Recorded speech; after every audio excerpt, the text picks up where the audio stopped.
आप सभी सीजी अभ्यर्थियों का मैं महेंद्र देवांगन हार्दिक स्वागत करता हूं।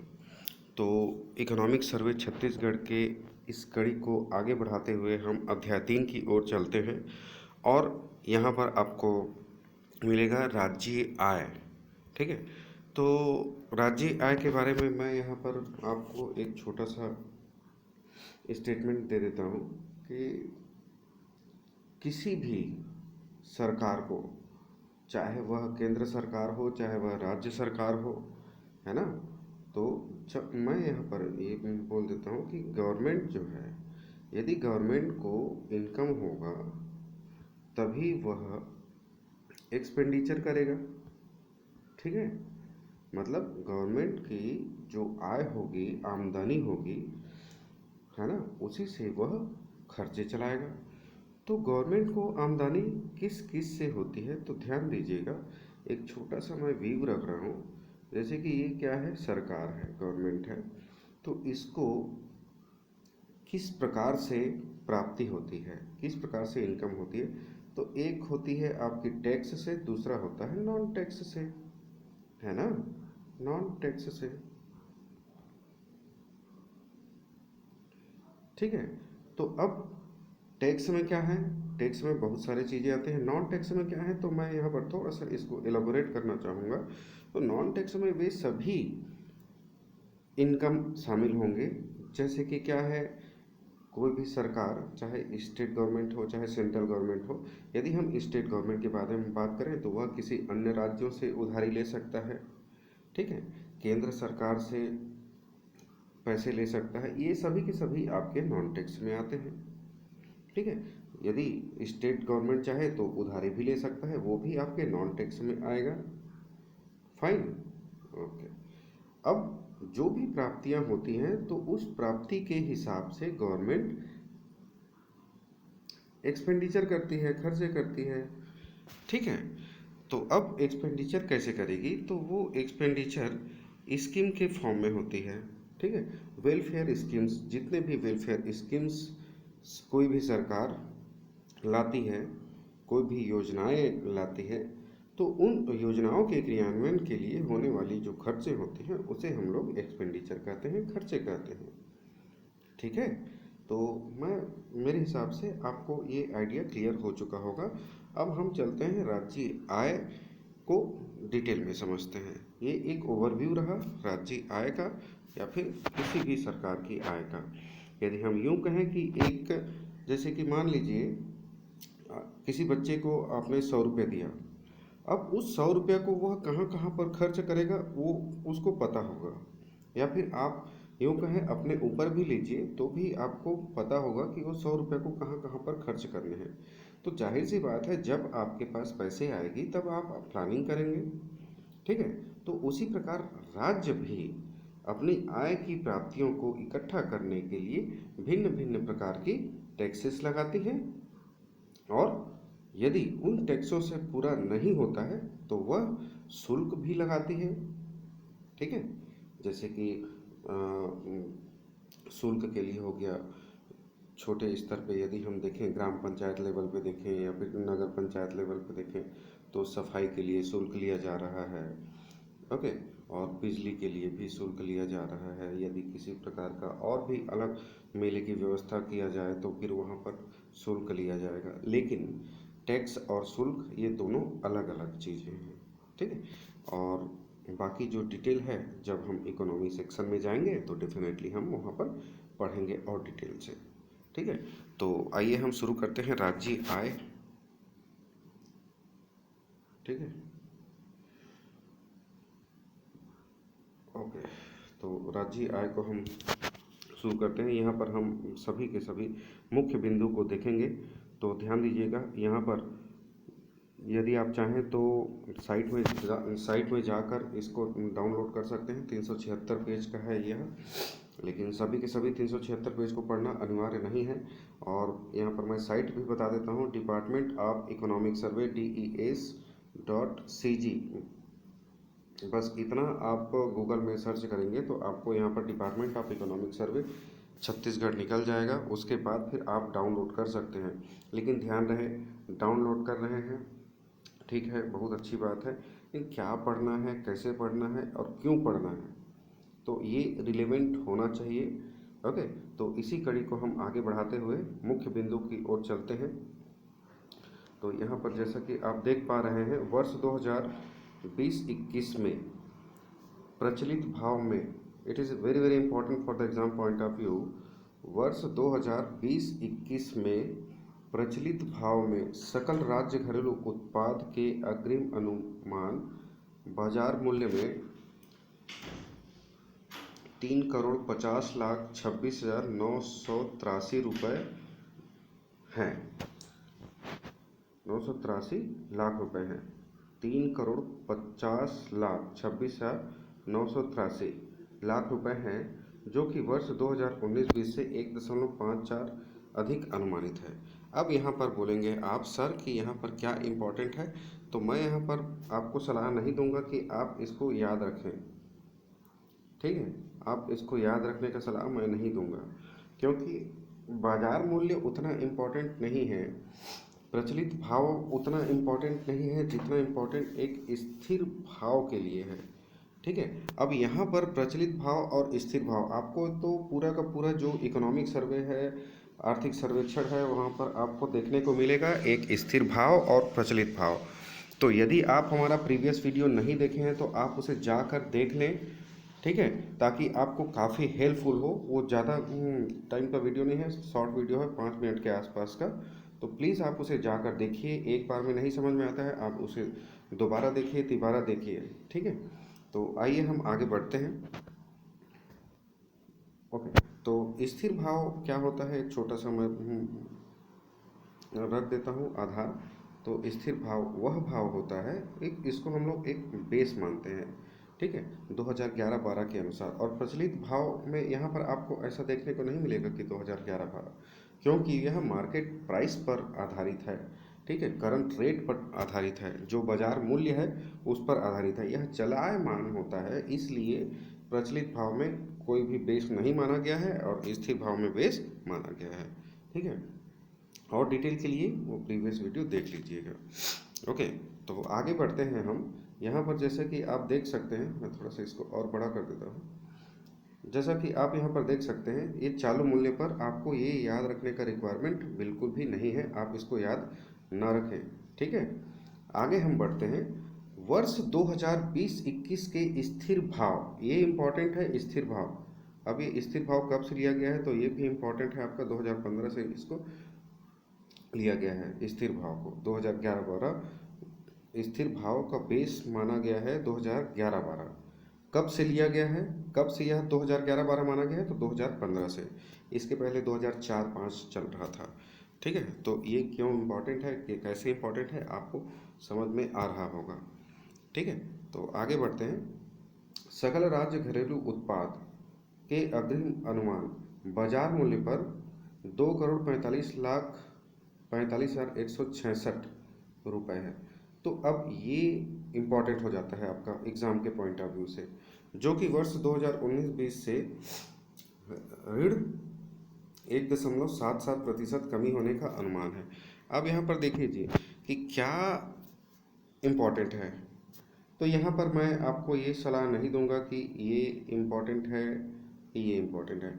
हमें सिर्फ और सिर्फ यहाँ पर इम्पॉर्टेंट क्या है, तो यहाँ पर देखिए, सकल राज्य घरेलू उत्पाद के अग्रिम अनुमान के अनुसार 2019-20 से प्रचलित भाव पर अधिक था। मतलब यहाँ पर क्या है, आप देखिए, धनात्मक है। और यदि हम स्थिर भाव के हिसाब से देखें तो यहाँ पर जो डेटा है वो है आपका ऋणात्मक। ठीक है, तो सॉरी, तो आपको शायद समझ में आ रहा होगा कि इम्पोर्टेंट क्या है। ठीक है, आई होप आइडिया इज क्लियर। तो यहाँ पर ध्यान दीजिएगा, प्रचलित भाव में सकल राज्य घरेलू उत्पाद के अग्रिम अनुमान पिछले वर्ष की तुलना में अधिक है और धनात्मक में है। ये दूसरा, यदि हम स्थिर भाव के आधार पर बात करें, स्थिर भाव के आधार पर यहाँ पर ऋणात्मक है पिछले वर्ष की तुलना में। तो ये दोनों चीज़ें आपको याद रखना चाहिए। आगे हम बात करें राज्य में क्षेत्रवार वृद्धि। राज्य में क्षेत्रवार वृद्धि मतलब स्थिर भाव अग्रिम अनुमान 2020-21 के लिए, तो कृषि के लिए 4.61 स्थिर भाव पर, उद्योग में ऋण 5.28 और सेवा में 0.75% अनुमानित है। तो ये सर ये डाटा तीनों के तीनों इम्पोर्टेंट है, तो यस डेफिनेटली तीनों के तीनों इम्पोर्टेंट है। Okay, so just cram it. आगे हम बढ़ते हैं। वर्ष 2020-21 में अखिल भारत के स्थिर भाव 2011-12 में सकल घरेलू उत्पाद बाजार मूल्य में ऋण 7.7% वृद्धि, ऋण 7.7% की वृद्धि, जिसमें कृषि, अब देखो यहाँ पर क्या है, अखिल भारत में बोला है, ठीक है। पहले तो छत्तीसगढ़ के बारे में हमने देख लिया कि छत्तीसगढ़ में थोड़ा सा तुलना कर देते हैं, यहाँ पर ध्यान से देखिए। 2020-21 में अखिल भारत के स्थिर भाव पर, अखिल भारत के स्थिर भाव पर, अब जाहिर सी बात है ये जो स्थिर भाव है बेस ईयर है, इसको कौन डिसाइड करता है, तो सेंट्रल गवर्नमेंट इसको डिसाइड करती है। सकल घरेलू उत्पाद में बाजार मूल्य में ऋण 7.7% की वृद्धि हुई है, मतलब यहाँ पर ऋणात्मक वृद्धि हुई है, जिसमें कृषि क्षेत्र का योगदान 3.4%, उद्योग क्षेत्र में ऋण 9.6% और सेवा क्षेत्र में ऋण 8.8% अनुमानित है। ठीक है, ये भारत और छत्तीसगढ़, ठीक है, ये भारत है, ये भारत का है और ये छत्तीसगढ़ राज्य का है, तो ये दोनों को कंपेयर आप यहाँ पर कर सकते हैं। ठीक है, आगे हम बढ़ते हैं। पिछले वर्षों की भांति उद्योग क्षेत्र का योगदान सकल राज्य घरेलू उत्पाद स्थिर भाव में सर्वाधिक 46.43% होना अनुमानित है। अब यहाँ पर देखिए, हमारे स्टेट गवर्नमेंट के बारे में बात करें और सेंट्रल गवर्नमेंट के बारे में बात करें, तो सेंट्रल गवर्नमेंट का तृतीयक क्षेत्र में योगदान सर्वाधिक है, और हम एक स्टेट लेवल के बारे में बात करें छत्तीसगढ़ के रिस्पेक्ट में, तो छत्तीसगढ़ का द्वितीय क्षेत्र में योगदान ज़्यादा है। सो आप संभल के पढ़िएगा इसको, ये बहुत ही ज़्यादा इम्पोर्टेंट है। उसके बाद फिर आगे हम बढ़ते हैं। 2019-20 की तुलना में 2021 में सकल राज्य घरेलू उत्पाद स्थिर भाव में प्रतिशत वृद्धि सर्वाधिक अन्य सेवाएं, ठीक है, अन्य सेवाएं 13.17 एवं न्यूनतम खनन उत्खनन प्रक्षेत्र में संभावित है। मैं यहाँ पर ये नहीं बोलूँगा कि आपको 13.17 को याद करो, यहाँ पर आप इसको याद करो, नो, आपको याद करने का रिक्वायरमेंट नहीं है। Just keep it in mind that सकल राज्य घरेलू उत्पाद स्थिर भाव में प्रतिशत वृद्धि सर्वाधिक कौन से क्षेत्र में है, तो यहाँ पर अन्य सेवाओं में सर्वाधिक योगदान है, और न्यूनतम किस क्षेत्र में है, तो यहाँ पर खनन उत्खनन में। सो it is important for the exam point of view, so just claim it. उसके बाद फिर हम आते हैं प्रति व्यक्ति आय। तो ध्यान दीजिए, किसी भी राज्य का, किसी भी कंट्री का सबसे ज़्यादा इम्पॉर्टेंट चीज़ होता है, तो वो है आपका पर कैपिटा इनकम, क्योंकि इसी इनकम के आधार पर आप किसी भी देश का आकलन लगा सकते हैं कि वहाँ पर किस प्रकार की स्थिति होगी, वहाँ के लोगों का लाइफ स्टाइल कैसा होगा, वहाँ का लिविंग स्टैंडर्ड कैसा होगा, वहाँ का रहन सहन कैसा होगा। तो आगे हम बढ़ते हैं। प्रति व्यक्ति आय, निवल राज्य घरेलू उत्पाद प्रचलित भाव के आधार पर छत्तीसगढ़ में वर्ष 2020-21 के अग्रिम अनुपात 1,04,943 रुपये है। ये ध्यान दीजिएगा, 1,04,943 रुपये है। वहीं अखिल भारत के लिए 1,26,968 रुपये है। तो सबसे पहले तो आप यही आकलन लगाइए, यही तथ्य के रूप में निकालिए कि अखिल भारत का जो प्रति व्यक्ति आय है वह ज़्यादा है एज कंपेरेबल टू हमारे छत्तीसगढ़। ठीक है, तो 1,04,943 रुपये छत्तीसगढ़ का है और 1,26,968 रुपये भारत के लिए अनुमानित है। ठीक है, ओके, आगे हम चर्चा करते हैं और ये सब जितने भी हम अभी पढ़े हैं वो पूरे के पूरे आपको इसमें दिखाई देगा एक टेबल के फॉर्म में। ओके, सो जैसे कि आप यहाँ पर देख पा रहे हैं, तो क्या इम्पोर्टेंट है यहाँ पर, तो आपको यहाँ पर दिख रहा है समूह है, कृषि है, उद्योग है, सेवाएं हैं। ठीक है, सकल राज्य घरेलू उत्पाद। अब यहाँ पर कितना कितना कितना कितना अनुमानित है वो दिया हुआ है, तो आप इसको याद न रखें। ठीक है, मैं बताऊंगा आपको आगे कि क्या याद रखना है। ओके, तो हाँ, यहाँ पर ये इम्पोर्टेंट है आपका जो तालिका दिख रहा है, आपको जो टेबल दिख रहा है और जो टेबल दिख रहा है आपको, ये आपके लिए इम्पोर्टेंट हो जाता है। छत्तीसगढ़ का सकल राज्य घरेलू उत्पाद स्थिर भाव पर क्षेत्रवार प्रतिशत वृद्धि। अब यहाँ पर ध्यान दीजिएगा, ये 3 चीज़ें हैं, इस 3 चीज़ों को आप याद रखें। कृषि, वानिकी एवं मत्स्य उद्योग सबसे पहले देखते हैं। तो यहाँ पर 2020-21 के रिस्पेक्ट में जो करंट है उसको आपको याद रखना ही पड़ेगा। 4.61% का योगदान है। ठीक है, ये प्रतिशत वृद्धि है। अब जाहिर सी बात है प्रतिशत वृद्धि पिछले वर्ष के मुकाबले ही किया जाएगा, तो ये 4.61 इम्पॉर्टेंट है, करंट है। उद्योग के क्षेत्र में योगदान, उद्योग मतलब खनन उत्खनन, मतलब ऑब्वियसली जिसमें मशीन है, मशीन लगा हुआ है, उसको हम किस में शामिल करेंगे, उद्योग में। तो यहाँ पर ऋणात्मक वृद्धि हुई है, ऋण 5.28, तो ये इम्पोर्टेंट हो जाता है। ये सभी के सभी हमारे लिए इम्पोर्टेंट है जो हमने यहाँ पर टिक मार्क करा है। सेवा के क्षेत्र में योगदान अभी पढ़ा है 0.75% का योगदान।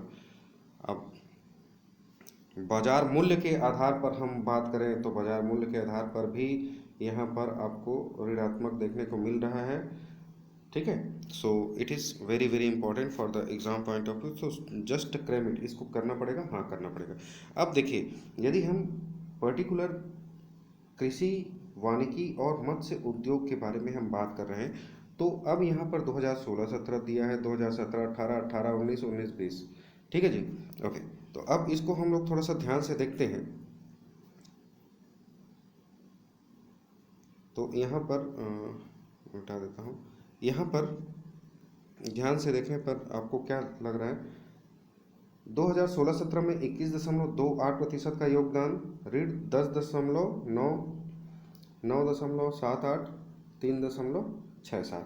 तो अब यहाँ पर सर्वाधिक कौन से वर्ष में था, तो ये आपका 2016-17 में। मैं यहाँ पर ये नहीं बोलूँगा आपको कि इसको याद रखो 21.28, नहीं, आप कितना डाटा याद रखेंगे।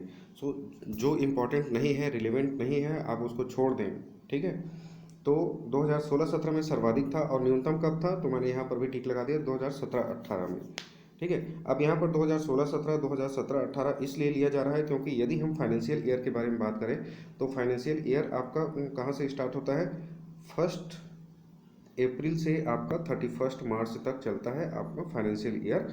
ठीक है, हमारे यहाँ पर कंट्री में या फिर स्टेट में, जैसा भी आप समझे, कंट्री बोले या स्टेट बोले। ओके, तो फाइनेंशियल ईयर कब से कब तक चलता है, तो 1 अप्रैल टू 31 मार्च तक। इसलिए अब देखो यहाँ पर 31 मार्च से स्टार्ट हो रहा है और 31 अप्रैल से स्टार्ट हो रहा है और 31 मार्च तक चल रहा है, तो इसलिए यहाँ पर दोनों ईयर आ रहा है। इसलिए हम यहाँ पर 2016-17 के बारे में बात करेंगे और 2017-18, उसके बाद फिर 2018-19, 19-20, 20-21 ऐसा चलते जाएगा। So I hope idea is clear somehow. उसी प्रकार आप उद्योग के बारे में बात करें तो उद्योग में कौन सा डाटा इंपॉर्टेंट है, तो यहाँ पर मैं फिर से बोलूँगा कि सर्वाधिक कब था, तो सर्वाधिक आपका यहाँ पर देख सकते हैं आप 2018-19 में सर्वाधिक था। और न्यूनतम कब था, तो न्यूनतम आपका 2020-21 में क्यों? क्योंकि यहाँ पर ऋणात्मक वृद्धि हुई है। अब ऋणात्मक वृद्धि क्यों हुई है, इसका कारण क्या है? तो आप सभी जानते हैं कि पेंडेमिक सिचुएशन के कारण यहाँ पर सभी के सभी को प्रभावित हुआ है, चाहे वह हमारी कंट्री के बारे में बात करें, चाहे वह किसी अदर कंट्री के बारे में। Okay, so this are all very very important for the exam point of view to understand the basic thing. So समझ के पढ़िए। यदि हम सेवा क्षेत्र में बात करें तो सेवा क्षेत्र में अगेन हम सर्वाधिक योगदान कौन से वर्ष में था, तो यहाँ पर आप आराम से देख सकते हैं कि 8.32% ये 2018-19 में था। और उसके बाद फिर यदि हम करंट ईयर के बारे में बात करें तो current year 0.75। So this are all very very important. Okay, और यहाँ पर हम फिर से देखें छत्तीसगढ़, यहाँ पर मैं पूरा का पूरा आपको दिखाने का कोशिश करता हूँ पाई चार्ट में। ओके, पाई चार्ट और टेबल आपके पास दोनों हैं, ठीक है। ओके, तो कंपेयर करके पढ़ने में आसानी होगा। सो छत्तीसगढ़ का सकल राज्य घरेलू उत्पाद का हिस्सा प्रतिशत कितने कितने प्रतिशत कौन कौन से क्षेत्र में हिस्सा है, और वो किसमें? स्थिर भाव पर। तो ध्यान दीजिएगा, प्राथमिक क्षेत्र, द्वितीयक क्षेत्र और तृतीयक क्षेत्र। तो प्राथमिक क्षेत्र में योगदान 17.64% है वर्तमान में, ठीक है। उद्योग के क्षेत्र में हम बात करें तो 46.43% का योगदान, ठीक है। सेवाओं के क्षेत्र में हम बात करें तो यहाँ पर 35.94%।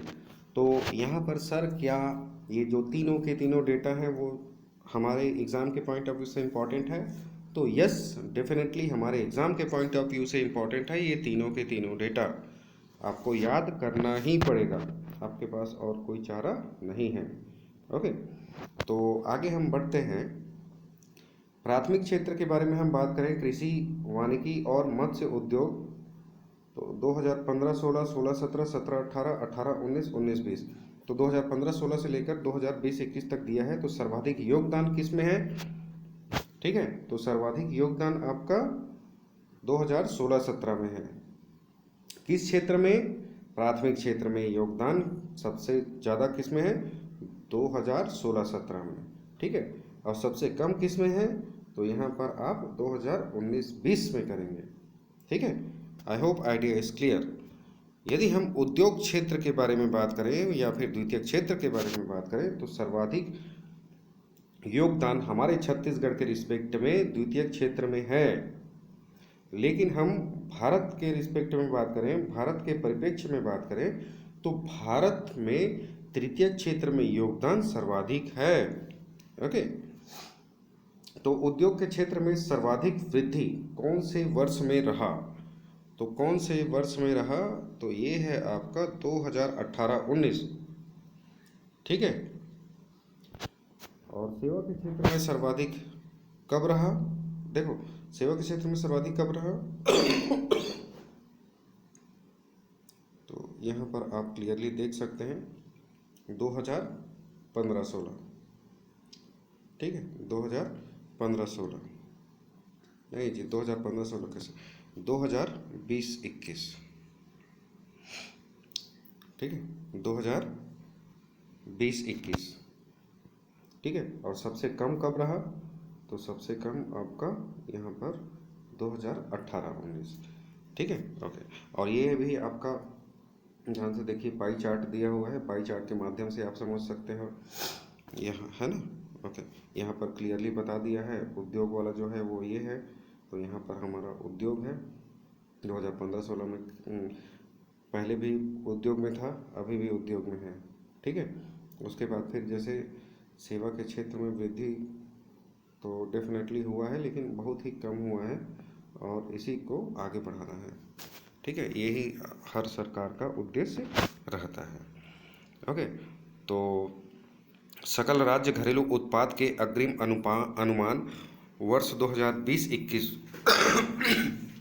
प्रचलित भाव पर, अभी तक हमने देखे स्थिर भाव पर, अब हम देखेंगे प्रचलित भाव पर। तो यहाँ पर मैं फिर से रिपीट करना चाहूँगा कि ये सभी के सभी को आप छोड़ सकते हैं पूरा का पूरा। हम बात करेंगे यहाँ पर प्रचलित भाव पर प्रतिशत वृद्धि। तो ये सभी के सभी आपका इम्पोर्टेंट होने वाला है। मैं इसको थोड़ा सा ऊपर कर देता हूँ, थोड़ा सा बड़ा कर देता हूँ, ठीक है, ताकि आपको विजुलाइज अच्छे से हो। तो प्रचलित भाव पर प्रतिशत वृद्धि कृषि के क्षेत्र में, उद्योग के क्षेत्र में और सेवा के क्षेत्र में, और सकल राज्य घरेलू उत्पाद कितना है, कितना प्रतिशत वृद्धि हुआ है, तो हम उसी के लिए चर्चा कर रहे हैं। पहले हम देखे थे वो स्थिर भाव पर आधारित था, जिसका आधार वर्ष कब से कब तक है, 2011-12, और ये 2011-12 आधार वर्ष किस समय लिया गया है, तो 2015 में आधार वर्ष को माना गया है, ठीक है। ओके, तो आगे हम बढ़ते हैं।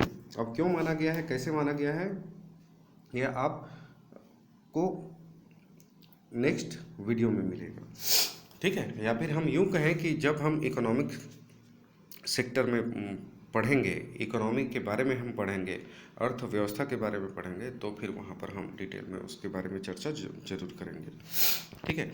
बहरहाल जब हम आधार वर्ष के बारे में बात करते हैं, तो आधार वर्ष बस इतना समझ लीजिए, मैं एग्जाम्पल के तौर पर मैं दे देता हूँ कि यदि मान लीजिए आप अभी 12th क्लास में हैं, ठीक है, सॉरी 12th क्लास में नहीं, आप यदि मान लीजिए आपका 12th पास करके आप कॉलेज पहुंचे हैं, ठीक है, तो आपको आंका जाएगा 12th के हिसाब से आपका दिमाग है, या फिर हम यूँ कहें कि जब आप पहली कक्षा में थे तब के हिसाब से आपको आंका जाए, तो जाहिर सी बात है हमें काफ़ी डिफ़िकल्टी होगा कि पहली के हिसाब से हम आपको नहीं आंक सकते।